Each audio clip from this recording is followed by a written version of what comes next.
my name is Bob Willoughby, and I am the producer of the local voter education program, which is just the information our local news doesn't give us, our schools don't teach, and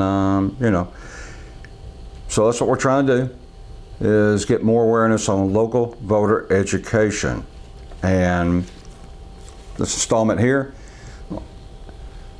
I have to tell you that the 2025 Fort Worth City Council and Mayor May 3rd election was 100% rigged, 100% without a doubt. And when I got involved back in 2015, I ran as a trial run. Before I tried to run for office, I wanted to see if I could do it. What I learned along the way since then, everybody that's come into the race have come and gone. None of them do their civic duty. None of them have been at council meetings, bond meetings, budget meetings. They just show up at election time and want to be placed in office and do as they're told, and that's what they'll do.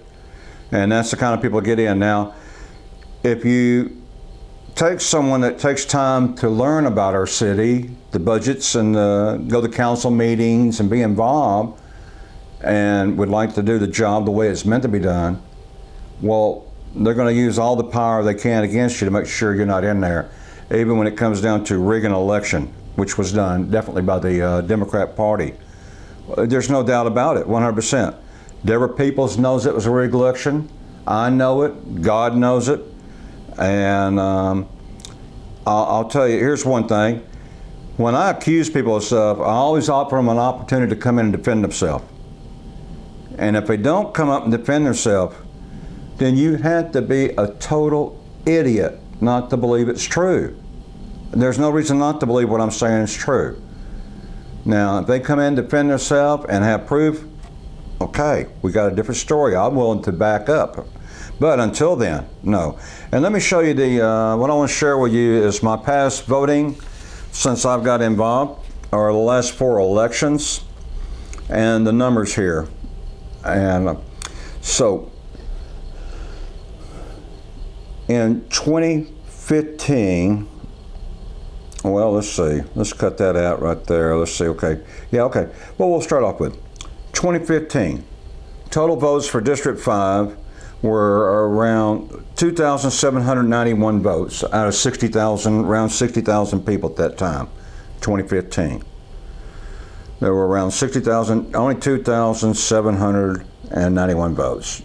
2017, we're up around 70,000, 2,916 votes. Now, in both of these elections, there was only 2 candidates. Not too many people vote when there's a low amount of candidates too. So, but nevertheless, that's just ridiculously low though, for 70,000 people. 2019, we had 5 candidates on the ballot. It goes up some. Total votes, 4,486 votes with about 80,000 people. What I want you to see here, there's a pattern that it gets bigger regardless. It keeps going up. The population keeps going up. The voting keeps going up. Even though it's critical, it's still climbing.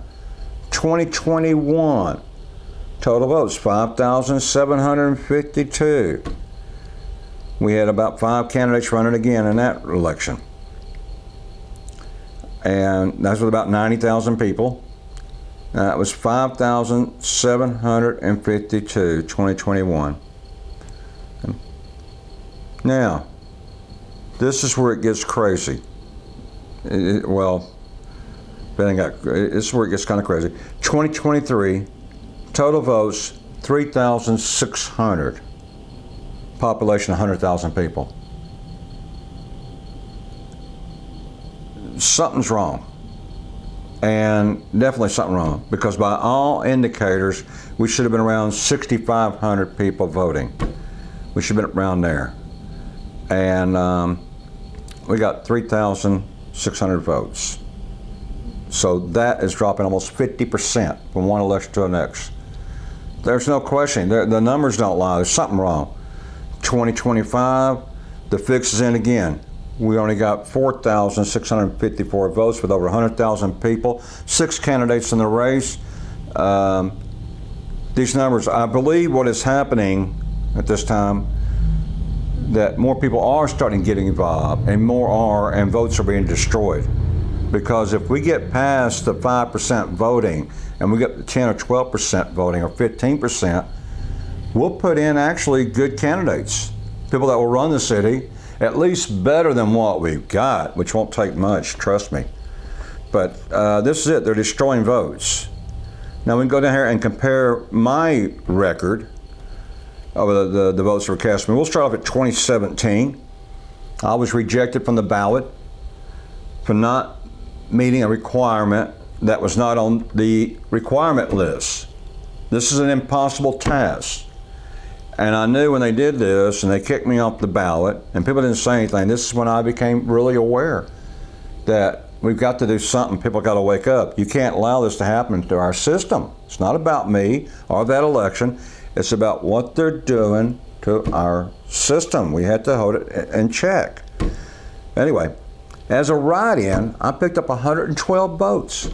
112 people wrote in for me. So those are my votes, 112 as a write-in. I'm pleased with that as a write-in. And 2017, 2019, got 279 votes, going up a little bit, okay? 2021, 640 votes. See the pattern here? We're going up again, okay? Now, this 2021, 640 votes, okay. Well, no, let's move on one more. 2023, 651 votes. There again, we're going up. Not very much between the last two. The 2023 votes was 651. That's the 2023. And you go back to the top here, the 2023 total votes cast were 3,600 with a population over 100,000. At the top, so when I'm looking at total votes for that district back then, well, only 3,600, where we dropped by 50%. I believe part of my votes were destroyed. I believe they were, I think I would have been higher in 2023. In 2021, I spent around $5,000. 2023, I spent around $11,000. The vote should have been higher. I will concede that maybe I'm not enough to win one of these elections, but it wouldn't surprise me. They've been up around 700, 800 votes. And this is what the city does not want to see. People that control this do not want to see that. Anything that's starting to grow, they're going to smush it out. And that's what I believe 100% happened. So I think right there in 23, this is where it starts. The votes are, part of mine were destroyed. And I didn't, but nevertheless, still going up, regardless. And you can't, that's on paper, going up. Now, 2025, I dropped to 67 votes. 67? Even the people that don't like me say there's something wrong here. They like this, but they don't like me, you know, but yet they can't deny something's not right. 67 votes. So what they're telling me is that I can run, but they're going to destroy my votes. That's what they did. Or, here's another thing could have happened, is that if I was up around the 600, you take the 600 that I was robbed of, they left me with 67, and you add that to Deborah Peoples' votes, okay? That gives her 50%, over 50% to go in without a runoff. You put my 600 back, that puts people in a runoff with Mary. And Mary is much more qualified for that position than Deborah Peoples is. 100% more qualified, even though I'm not, you know, none of them has done the work that I've done and learned, but nevertheless, it would have been a runoff. So that's one way to look at it. Another way is if they're being destroyed. But nevertheless, there's something wrong. And one of the things are, not only on paper here, the girl in the counting room, in the tally counting room, her name's Kat. A video came out a couple of years ago about this counting room with her and what was going on down there, and there was a lot of questions to be asked. This video of the turn where they were doing the counting, the main room. Someone was narrating it. I had a lot of questions that needed to be answered. No one has not answered any of those questions. I've tried to, and none of them will answer. And when that video came out, Kat stepped down and came out socially and said that she had mental problems and that she was a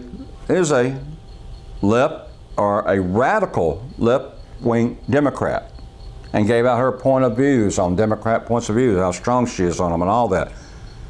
But she stepped out and said she had mental problems, went into a bunch of stuff about things that she did on social media and that. And then the administrator, when this video came out, went behind closed doors with Tim O'Hara, and then he resigned and went to Dallas. And they brought in a new one, Chuck, from Wyoming. And he has no respect for the people here. He don't answer no questions. He's dodged me. He answers questions, solve questions. He'll go to the Democrat parties and answer questions. He'll go where you get solved questions. He won't take. He has all kind of excuses. He's dodged me. And he's not, he shouldn't be there.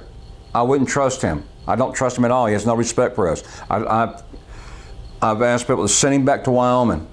I'll pay for the bus fare. Send him back. Why, out of over 2 million people in Tarrant County, we cannot hire someone here local to be the administrator for this? Another thing is, why do we keep using the same people in the accounting room? When Kat stepped down, she should never have been put back in there. After coming out and saying what she said, she should never be put back in there. Third thing is, in that tally counting room, those people need to be bonded. They really need to be bonded. If they're bonded, that means someone has money up over, and they're gonna vet these people better. That is something that needs to be looked into. But I wouldn't trust it. This whole thing's rigged. Our city is full of corruption, and this is so important. District 5 has a lot of land to develop. A lot of land developed, developers, a lot of money. Don't care about quality of life, don't care about your commute to work, how much traffic, doesn't matter. Crime, don't matter. Well, it does in some cases, because some things won't develop here, like good grocery stores won't because of crime. And that's because we got people not voting in District 5. Or maybe we do. Possibly a lot of the votes are being destroyed now. Whatever, I'll be filing this in the courts. That's what the court system is supposed to be for. If we have a problem, we should be able to go for a jury or a judge and submit this problem and see what their answer is, if they agree with us. I have a solution on here. I want the election nulled, redone, and we want to use paper ballots. We'd like to use either the ROTC or Girl Scouts or Boy Scouts to do the counting. There's a way to do this system that we could really feel comfortable that we got the right number. And from some small chance, if this is not from voter fraud, then we got a bigger problem with people not voting. And how to take care of that, I have not got a clue. I'll tell you right now, I'll be clueless what to do about that. I'm totally clueless. And so my money is on voter fraud 100%. They're destroying votes. So we found this in there. You can see the numbers yourself here. You should be concerned what's going on for the future of our city and what's going on here. And if you want to do something about this, and you may not, well, what will help take care of it? Even if we can't do anything about to overturn it, we got to hold the people accountable. The mayor. This is where it starts at. The mayor.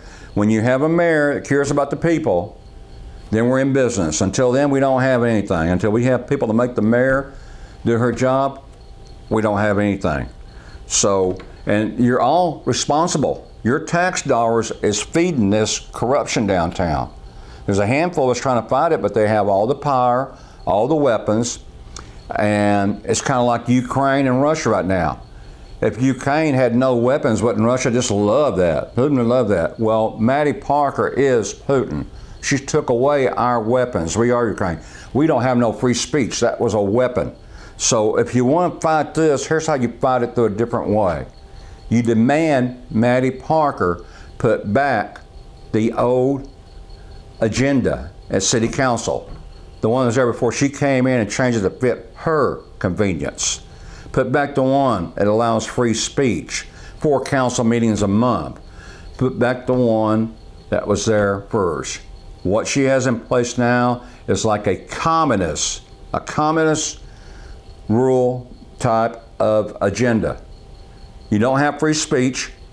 They put in this thing, point of order, you can't speak. They ride over, they interrupt you. We don't have a city council, we don't have a city, we don't have a mayor. And the only one that fixes this is you to help fix it. So there's two sides of the fence. Either you can be on Satan's side or Jesus' side, whichever one you want to be on, good or bad, your choice. That's simple. I didn't design this thing. We're born into it. I can't help it. This is what it is. Do nothing, and you're 100% Satan follower. You are a supporter of Satan. Do nothing. Go to church, pray, but do nothing, and you're Satan. You come down, you call city council once a week. Once a week is all you got to do, and ask them to put back the old schedule. That's all. The old agenda before Matty Parker was there. Our city council agenda, return the old one back as it was immediately. And if they don't answer you, you call again next week. If they don't answer you, you call again. And if we can get enough people calling, and enough calling, they'll step on this and keep calling, because if you keep calling and we get more joining in, we'll get a bigger force and we'll get it back. I've gotten things done down at City Hall before. It took me 3 years of consistency of working. And it's a hard way to do it, but it's the only route right now. If we have a mayor, we don't have to do this crap. If you have a mayor will do what's right off of merit, but not this person. She's not a mayor. You should call her Conrad Matty Parker, because she is not an American. She is a communist, 100%, and she has no respect for the people. Government's up here, we're down there. Now, if you want to live under government rule, you really don't know how bad that can be just yet. But the way we're going, and the generation coming after us is going to be under communist rule if we don't take a hold and start changing. And it's real simple. So simple. If you do that, you'll be doing your civic duty. Pick up the phone, call 817-392-1234. That's all. It's not hard. Tell the mayor, put back the old schedule. That's it. What's so hard about that? What do you got against the old schedule? Look them up. They're on my website, fwdistrict5.com, the new one and the old one. City Council will not put the new one, old one, on the city website to compare so you can see the difference, because what they've done is wrong. So we're going to have to take control of our city. We're a home rule city, and the only ones who can take care of us. And if you do this, you'll be doing your civic duty, and you can feel good. Go to work, make the money, buy a new home, buy new cars, go to sporting events, enjoy your life. But you got to do a little bit of your civic duty. That's all. Very little. You're neglecting your civic duty totally. You're just totally turning your back onto it. And these people are robbing us blind, and we have to put a stop to it. 4 years under Matty Parker and no free speech. It's like Paris being under Hitler. It's just mind-boggling. So, well, anyway, maybe you get tired of hearing me do it, you'll call and do this. So, but that's what we're covering here, is that really there's two sides of the fence. You got a short time on this earth here. I think it's more or less a test, the way I see it. It's not make as much money or get what you can and die and go to heaven and have everything. I think it's how you do things. Why there's different races and insects and animals and stuff. I think it's all to see how you react to things. And do you care or if you don't care? So I think that's when you care, I think God put people here to care for one another. Instead, all I see them do is stab each other in the back. Some people actually kill another person, take their life for their possessions. That's stupid. That's ignorance. You don't take your possessions with you when you leave here. The material stuff stays here. Don't be stupid. It's your soul you take with you. And if you trade it in like Matty Parker and our council has, that's not good. You never know when a person might see the light and change, but I sure wouldn't count on it. I think Satan's got such a hold on things down there. But nevertheless, I can't help to believe there's got to be some Americans, some patriots, some still believers out there. So that's what I'm seeking out. If you're not an American, you're not a patriot, and you're not going to do this video's not for you. Just don't even, when you see mine pop up, we're not talking to you, okay? If you're an American and you care about rights and doing rights for others, and you're not self-centered, and you like to do things that would make God smile, and that's by doing for others without expecting something for self-gratification, those are the things. And only you know when you're doing it without self-gratification. And there is gratification in everything you do. There's a good feeling that comes behind it. So it's not hard. You have a freaking phone. Everybody has one. And if everybody starts doing it on social media, starts just one time a week, I don't care, just pick a time, speed dial it, tell the man to put it back. It's our city, our right to speak, and you're protecting the generation that's coming behind us. You better help protect their they can't protect their generation. They're not going to know what they had if we don't protect it now. So try to understand how important, whether you don't understand how important, this is a very easy thing to do and a very big thing to do. So anyway, I guess we'll call that the end for right now.